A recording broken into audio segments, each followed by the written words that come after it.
game 7, no bueno, okay? So they made sure OKC would win game 5. How do you accomplish that? A one-sided whistle, okay? Many of us are calling the league out for this orchestration. Guys, but they don't care, okay? They're laughing all the way to the bank here. They're toasting, clang, their little champagne glasses in swanky Manhattan offices saying, got him again. Why? Because their books are back to being balanced, okay? The commissioner goes on Pat McAfee's show, says the officiating has been incredible with a smile.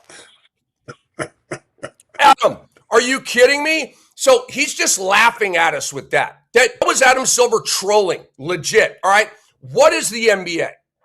The NBA is a business, okay? When it's a business, the bottom line is money. When the bottom line is money, shady things happen, especially when billionaires have their money effed with, okay? Like the Knicks sweeping the fraudulent Cavaliers and losing all that money. What about tonight?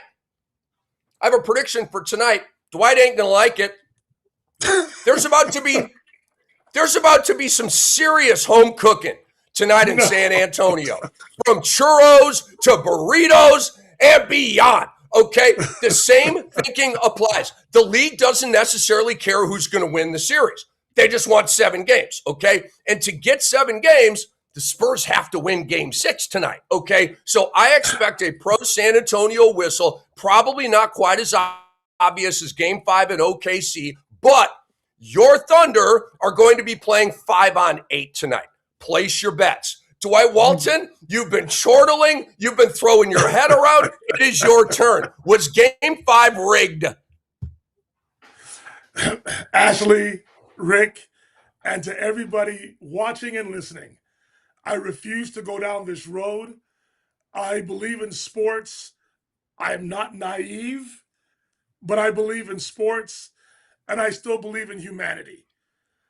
If anything, and I do understand the games in a series angle, but if anything, if the NBA is about making money, to your point, Rick Kamala, I think the NBA would want their future face of the NBA, the San Antonio Spurs, and Victor Wembanyama to be in the final.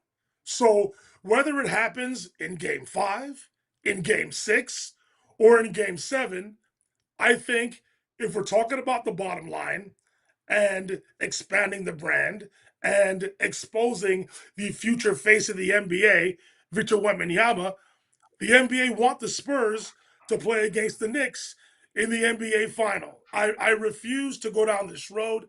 I understand and hear you loud and clear, Rick. But when we start talking in this regard, it's a very, very slippery slope. We're opening up Pandora's box. Again, please focus on what I'm saying. I'm not naive. I understand what you're saying. I hear what you're saying, but I refuse to go down that road. But like I've said, what I will acknowledge, I think the NBA, if we're talking about business bottom line and exposing their brand even more, especially global wise, and especially the way Victor Wembanyama is trending to becoming the future face, if not already, of the NBA. The NBA wants the Spurs against the Knicks in the NBA Finals. You have the largest media market on the planet. The Knicks are playing great. They're in the finals, all about Gotham City. The NBA headquarters are right there. Victor Wembanyama has taken over the basketball universe, obviously. That's where I'm sure the NBA wants to go right now. But I cannot acknowledge anything being rigged, calls being in favor of the home team tonight, in this case, the San Antonio Spurs. You can talk about that. I refuse to go down that road. Again, I'm not naive, Rick and Ashley. I'm not. So please understand what's coming out of my mouth here. All right? Aww, And that is so a funny cute. picture. I will It's acknowledge so cute. that. Look at them. All right? I'll acknowledge that. But I believe too much in humanity. I believe too much in integrity. I can't. I'm not naive, but I can't. I can't stop laughing at that picture. I can't. I mean, literally, and Tony Brothers is just like so happy in his arms. It's so stupid. It just brings the sophomoric little laughing child out of me. Oh my gosh. Ashley, cannot wait to hear your take on this. Was game 5 rigged? I'm going to be honest. I do think that the refs have been favoring the home teams in this entire series. You even take a look at the game before. Take a look at the game before. The Spurs went to the line, 33 times? And the Thunder only went 18 times?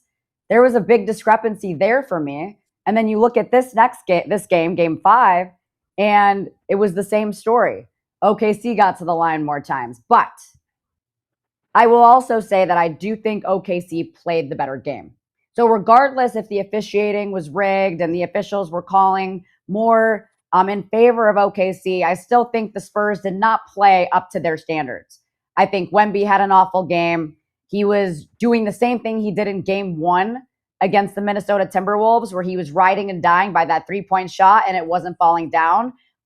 But we got to give credit to OKC's defense for keeping him out of the paint, understanding the angles and understanding how to avoid him getting touches. But at the end of the day, they want this to go to 7 games. And to your point, Dwight, like you would think that if it was super rigged, that they would have tried to extend the Knicks and the Cavaliers series as much as possible too. Because wouldn't you want to see game 7s in both? I mean, everyone wants games every single day, and now we're having every other day. So they definitely lost money there. I will disagree with your point though, Dwight, on this. Is I understand you would think that the NBA wants Wemby in there right now.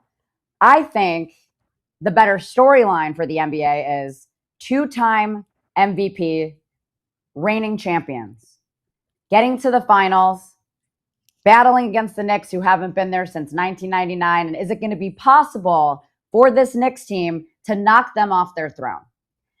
We know that we're going to see OKC. We're going to see Wemby and the Spurs for the next decade. So we know that they're there.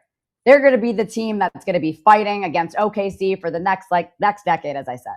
But I think the better storyline here is, are the Knicks going to knock OKC off their throne? And they've already released the script. You saw that headline the other day where they had the finals merchandise on NBA.com, and it said OKC and it said the Knicks. I don't want to go down any conspiracy roads here, but this is the second time the NBA has released the script. The first time was the Pistons Cavs, right? Before they even finished the series, they were already saying Cavs Knicks are playing in the Eastern Conference Finals. Why did they do that? Why did they air that commercial? That was weird. They already had it prepared, already had it ready to go, and aired it. And now they're already promoting finals merchandise for the Thunder and the Knicks. Explain that to me. That doesn't make any sense to me. I think we're all both right in a sense where, yeah, the refs are favoring the home team. Yes, they do want to extend the series to 7 games for marketing purposes, for money. But at the end of the day, OKC still played better, in my opinion. But an OKC Knicks finals, I think, would be fantastic for the NBA. So what they do, what I've noticed in games that are shady, games that the NBA needs a result, a lot of times OKC definitely played a better game than San Antonio, but the NBA will just like give them a nudge. They just give them a nudge. Yeah. And what I have found, and I'm telling you tonight, I think there's going to be some shady calls in the first half to help San Antonio billow a lead and just get out in front, so all the powers that be don't have to pace the floors till the wee hours of the night worrying if the series is going to end or not. You're right. OKC played the better game, but what I found, and this is a conspiracy theory, and I don't play this card a lot. Okay, I play this card when alarms are going off and when I become outraged and inflamed, which I was in Game 5. But other examples of this, the team that is supposed to win is typically the most motivated team too. So yes, they already have a leg up, and then it's 8-on-5 and all that kind of stuff. I'll just make a couple points on what you guys say, and then Dwight, if you have more to say, you can go ahead. Ashley, you said something about Why wouldn't the NBA want to extend the Knicks and Cavaliers series, right? Only 4 games. Yeah. Okay, of course they, and you know this, of course they want to. The Knicks took that out of everybody's hands. That's why I blamed the Knicks, right? I blamed the Knicks for this. And They were just too freaking good and too freaking dominant. Okay, sorry, Dwight. But well, you can, but I'm just trying to be kind of humorous about it. And the Cavs are too easy of a target. Okay. And let's give the victors their spoils. And then Dwight, to you on Wemby. Okay. It's an interesting thought. I'm listening to it. It's a good debate. Why wouldn't they want Wemby in the finals over SGA? If they were going to cook up a whistle, why wouldn't it be in favor of the young alien who everybody loves so much and everybody's banging and hating on SGA, right? Great point by you. Here's my retort to that.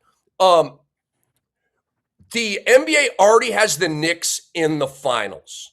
It doesn't matter who the other team is. In my opinion, it could be the Wizards. It could be the Kings. It could be the Jazz.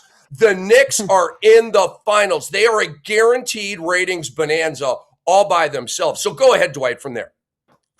No, and also, again, it is a slippery slope. The Spurs have got, we talk about, I know we're going to get into all the other stuff, the foul baiting, the free throw merchant, the flopping, the unethical basketball. I know we're going to get into it. But all this talk about favoring the home team, the Spurs, I think the Thunder have played more home games in this series, correct? I think. Yes, 3-2. Yes, yep. 3 home games. Yes. Okay. The free throw statistics, if I'm remembering it correctly, the Spurs have been to the free throw line 111 times. The Thunder have gone 94. So, and also when we're talking about the series being rigged and following a script, to your point, Rick, you just said it. The New York Knicks blew whatever script was on board to the water by just taking care of the game by themselves. So my point is, if things are to be rigged, everybody has to be on the same page. Everybody has to be on the same script. And that's why, again, I'm not naive. Please listen to me when I say that. I am not naive. However, when following a script, everybody pretty much has to be on the same page. You have to be on board together, which means the 3 referees, the coaches, all of the players have to be in sync with whatever is going on. And to me, it's next to impossible for that to happen. Yes, you can have one rogue referee like Tim Donaghy. I understand it. I get it. That happens in every professional sport around the world. Again, I'm not naive. Let me make that loud and clear. However, for stuff to go on the same script, everybody has to be on board. That's why I don't believe all of this stuff. I have a very difficult time talking about deceiving the public, doing this, doing that. I'm just not in that world. I can't do it. So that's why this is a very difficult topic for me. I'll discuss it, but it's difficult for me to discuss. I just want to let that be known. It made me a little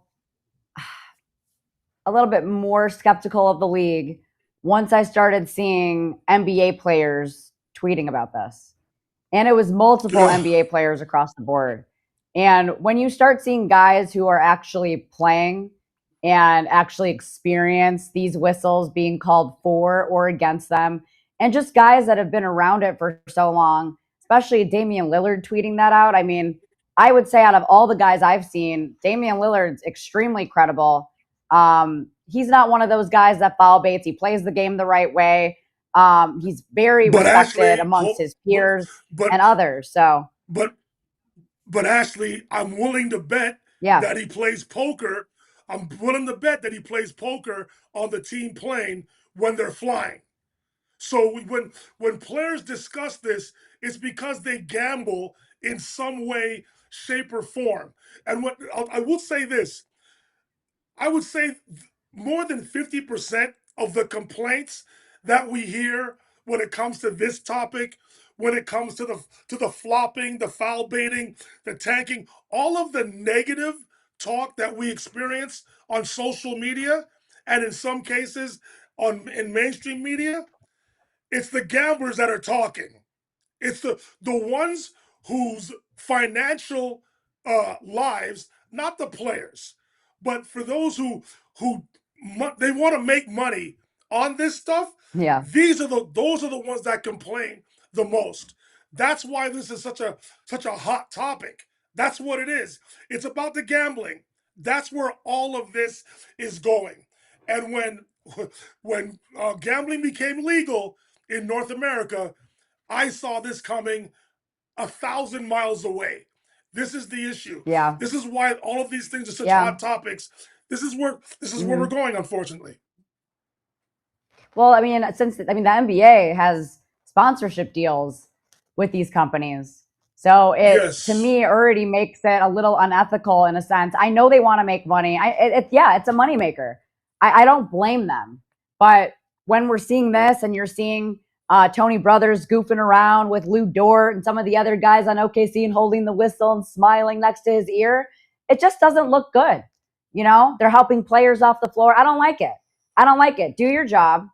Don't be smiling and laughing with these guys because they do play favorites. Scott Foster, CP3 is a perfect example of a guy who doesn't like Chris Paul. I was at the game when he threw him out when he was with the Warriors, I believe. And was he on the Warriors at that time? No, Chris Paul. Where was he at when I saw this game? He got thrown out of the game. Was it Houston? No. I'm not sure. It was when he was on the Suns. They were playing against the Warriors when he was on the Suns. And I remember Scott Foster was reffing. Scott Foster was reffing that game. And within maybe a couple minutes of the first quarter, I believe he got thrown out of the game. And it was over like the pettiest thing I've ever seen. So when you start seeing some of these refs like buddying it up or refs that are consistently making calls against certain players, you start to ask the questions. Why? Yeah, I hear you. All right, we have Brandon Scoopy Robinson coming up right around the corner here, one of the top scoop artists in the game on his birthday. So we'll try to make a kind of a big deal out of that. All right, next topic here. Is SGA ruining his legacy? Yes. Yes, he is. And I'm an SGA fan, but let me explain. SGA is ruining his legacy more with the non-basketball moves and the unethical basketball than James Harden is and has done with all the big-time playoff choke jobs and disappearing acts. The SGA refs narrative is way stronger and way louder than the Harden choke artist narrative. Doesn't make sense to me, but that's the reality of the situation. Your legacy is determined by two things. One, accomplishments, rings, MVPs, All-NBA, All-Star, all-time stat rankings, that kind of thing. Number two, the conversation about you, okay? Right or wrong, conversation creates perception. Perception is reality, okay? This can be Mike Breen on a national broadcast, Mark Jackson, Jeff Van Gundy, a crew that I love, just, one of those types of guys, or Tim at the barbershop, and everybody in between. And if the conversation about a player, let's say SGA, and the referee manipulation explodes in a negative way with no end in sight, and the player only continues to feed that narrative with every game that he plays, then that narrative grows into a part of your legacy, okay? Until or unless you do something to change that, which is what I implore James Harden to do constantly, and he just refuses to listen to me or ever do anything differently, all right? So that's what's happening with SGA. And I believe it's terrible for his legacy. SGA is creating a but, perhaps even an asterisk on his career. I'm not putting an asterisk on SGA. I'm not inflamed to that level. If you go man on the street, especially in Santa, should you put an asterisk on SGA's MVP? You're damn right you should, okay, right? That's not good for SGA in the court of public opinion, because the court of public opinion can't take away trophies and awards and accomplishments, but they can sure throw you under the bus every chance they get and continue to talk badly about you. Right now, there's tons of media and fans who literally hate SGA and OKC. I would encourage them to remove the hate chip from their entire being. That's on them. I can't do that. But it's out there. It's venomous. It's only getting worse. And SGA's legacy continues to get hit like a piñata with a bat. Question for you guys. What is SGA's go-to move? You're gonna probably say the pull-up jumper right around the free throw line.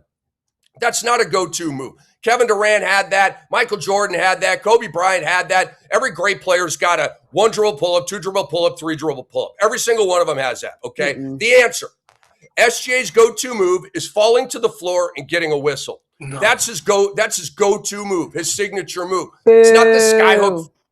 It's not the skyhook from Kareem. It's not the iron leg fade away from Dirk. It's not, a drop step spin move on the baseline for a rim rocker from Shaq or a logo 3 from Steph or a floater from Tony Parker. It's tricking the refs into blowing a whistle. Okay. I am not going to sit here and dump on SGA's legacy. I'm not going to do that. I'm just telling you, doing this a long time as a historian, I know this legacy game. I know what goes into it. I know how it's helped, how it's hurt, and SGA is hurting his legacy right now. Ashley, you go second on this one. What's your take on this? I wouldn't necessarily say it's hurting his legacy. I mean, of course, you're going to have fans and media talking about this. I think it says more about the officiating and Adam Silver not stepping in and doing what he needs to do to start fining players for flopping. Players are just using this to their advantage, right? I mean, Tyrese Halliburton spoke about this on the Pat McAfee show of being taught how to manipulate and control and get calls. I mean, it's a part of the game. We see it from everyone's beloved Jalen Brunson does it sometimes. Luka, you see Harden, you've seen LeBron try to sell these calls. I mean, it's a part of the game. And especially like if they're smaller guards, they're trying to do what they can to gain an advantage, especially when you're going up against great defenders and guys that are bigger than them.